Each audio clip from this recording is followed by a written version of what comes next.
Jornalistas Eduardo Costa, William Travassos, Marcelo da Fonseca e a defensora pública Silvana Lobo.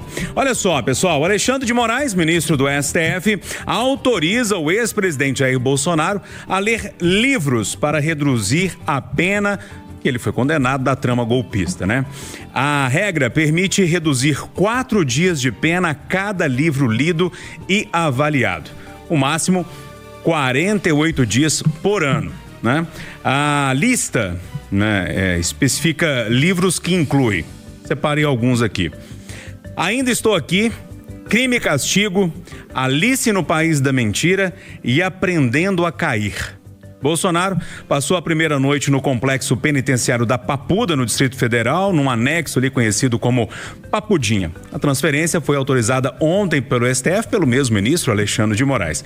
A cela até considerável, são mais de 60 metros quadrados, parece com uma espécie de um apartamento, né? O local inclui banheiro, cozinha, lavanderia, quarto e sala e um espaço externo ali para banho de sol a qualquer momento.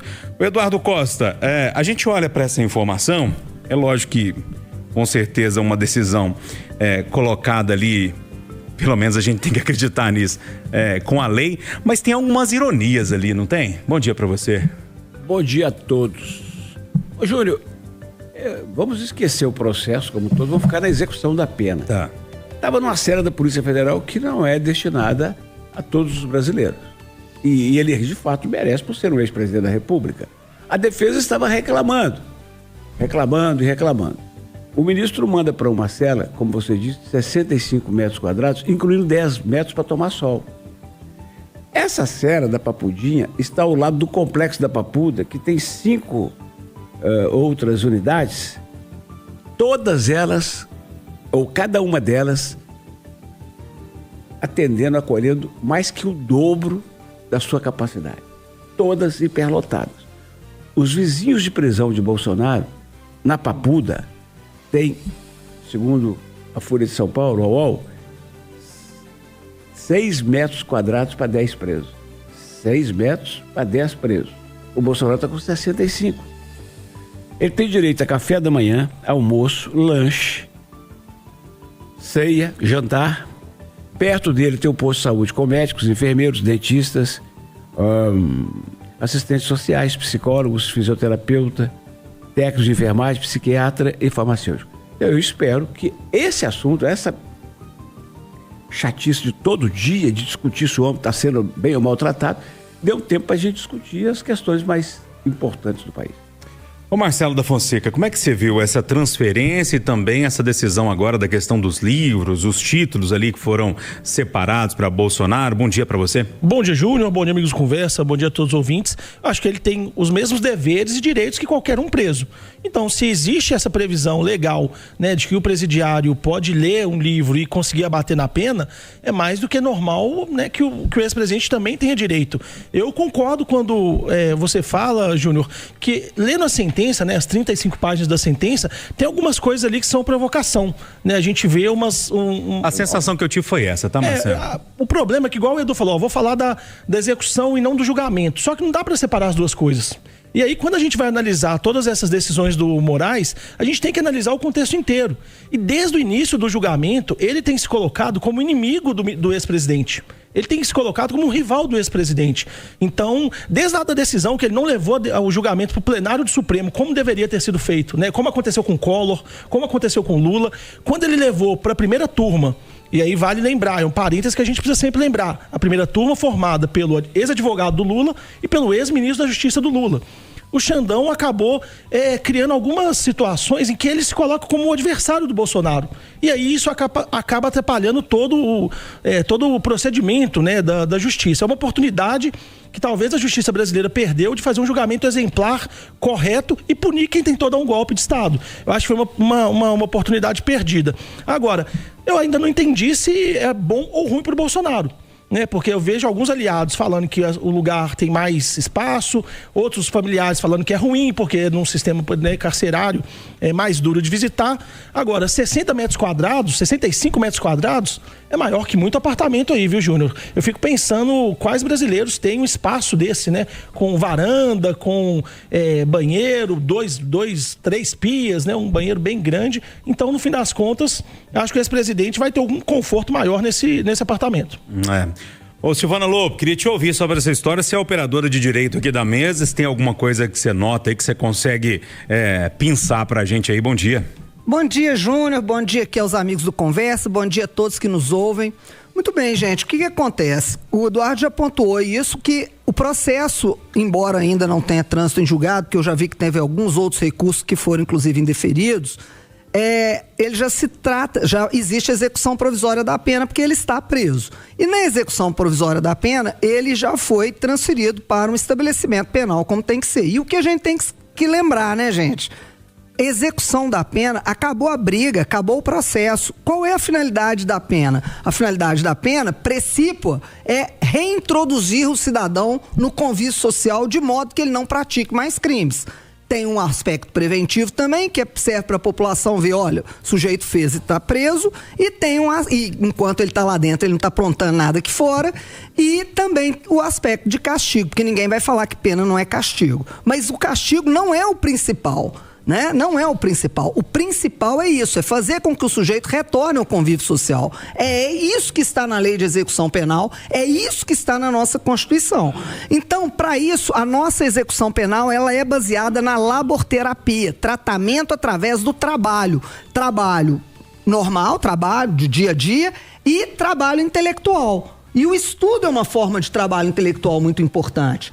Embora a lei de execução penal não preveja essa possibilidade de remissão de pena pela leitura de livros, o CNJ determinou isso. Porque isso começou aqui em Minas, nós somos um dos precursores, dentro das APACs.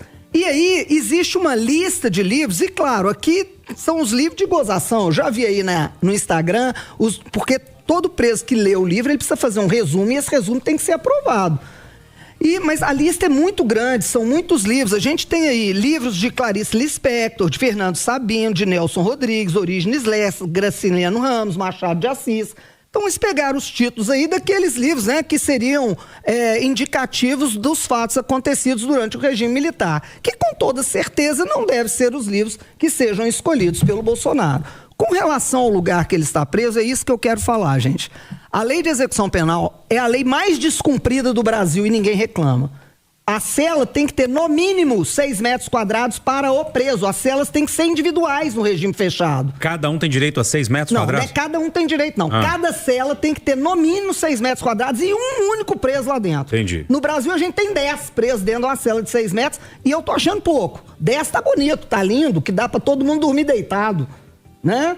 Nós devemos tem lugar com cela de 6 metros que você vai ter 20, que você vai ter mais de 20, que o sujeito tem que dormir em pé, flutuando e não encostar nos outros, dentro do vaso sanitário, e é um problema sério. E aí a lei é descumprida e fica tudo por isso. O próprio Supremo já disse que nós vivemos num estado inconstitucional na execução da pena e ninguém liga. Gente, acabou o ranço, o homem tá cumprindo pena e o homem foi presidente da República, e encerrou o papo, deixa ele cumprir a pena dele lá. E aí, William Travassos, bom dia pra você. Muito bom dia, Júnior Moreira, bom dia, bancada, bom dia, os ouvintes da Itatiaia. A primeira coisa é que assim, eles estavam reclamando que a cela que o Bolsonaro estava tinha muito barulho durante 12 horas. Fizeram a transferência para uma unidade, aí agora estão questionando o tamanho da unidade. Essa unidade não é para um preso, são 5 presos, só que ele vai ficar sozinho num primeiro momento. E lá, onde ele está, as pessoas estão falando sobre o conforto. Eu quero só dizer o seguinte: o Estado é responsável por esse preso. Ele foi um presidente da República. Se pegar ele e jogar numa cela comum, ele está morto. Existem cuidados que você precisa, né? Você precisa estar atento a isso. E o que eu estou pensando é uma espécie de linchamento público ou uma execução, colocando um homem num sistema de tortura ou algo nesse sentido, que eu estou ouvindo assim, e agora vem essa coisa ideológica dizendo, não, os livros são livros para provocar o Bolsonaro. A lista é imensa. Eu estava vendo essa lista com a Silvana. A Silvana toca num ponto, né, que é importante, porque isso não está previsto na lei. É importante, na lei de execuções penais não tem... Expressamente não tem. Não tem expressamente essa redução mediante a leitura do livro. E tem uma condicional, para além de ler o livro, como ela falou, você tem que resumir isso. Em alguns daqueles livros ali, existe uma dificuldade. Quando o Lula ficou preso, ele ficou numa cela de 15 metros quadrados, era uma espécie de suíte, tinha uma janela, tinha uma televisão que não tinha acesso à internet, era só canal aberto, né? Porque se você permite o smart, o cara vai ter acesso a aplicativos de internet, não é isso que a gente quer, é uma punição. Eu conversava essa semana, só para a gente olhar para o sistema penitenciário, Rogério Greco, secretário de Justiça e Segurança do Estado de Minas Gerais. Ele disse o seguinte para mim: William, o Conselho Nacional de Justiça, você tem o Pena Justa. Para eu enquadrar todo o sistema penitenciário só em Minas Gerais no Pena Justa, eu precisaria de 8 bilhões de reais. E a Justiça não me diz de onde sai esse dinheiro. E eu tenho que dar um jeito. Mas como é que eu resolvo? Falta dinheiro. Então a gente tem que discutir o sistema penitenciário como um todo, porque é uma falência o que nós estamos vivendo dentro do sistema, Júnior. Só para fechar uma informação que a Silvana deu, Marcelo, eu vou deixar você falar, é porque tem uma fonte da segurança pública que mandou uma mensagem para mim aqui, ele falou assim: olha, trabalha no Ceresp, hein?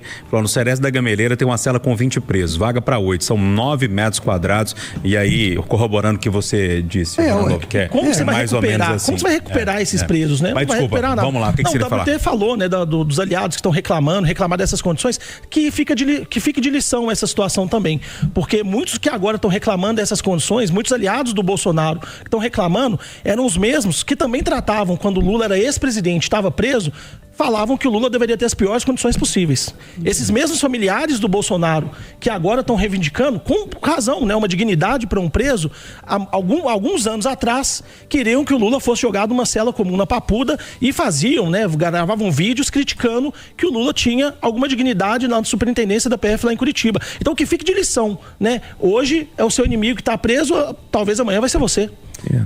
O mundo é uma roda gigante. Tem jeito não, né? Uma hora tá lá em cima, outra hora aqui embaixo. Mas vamos lá, turma. Uma lei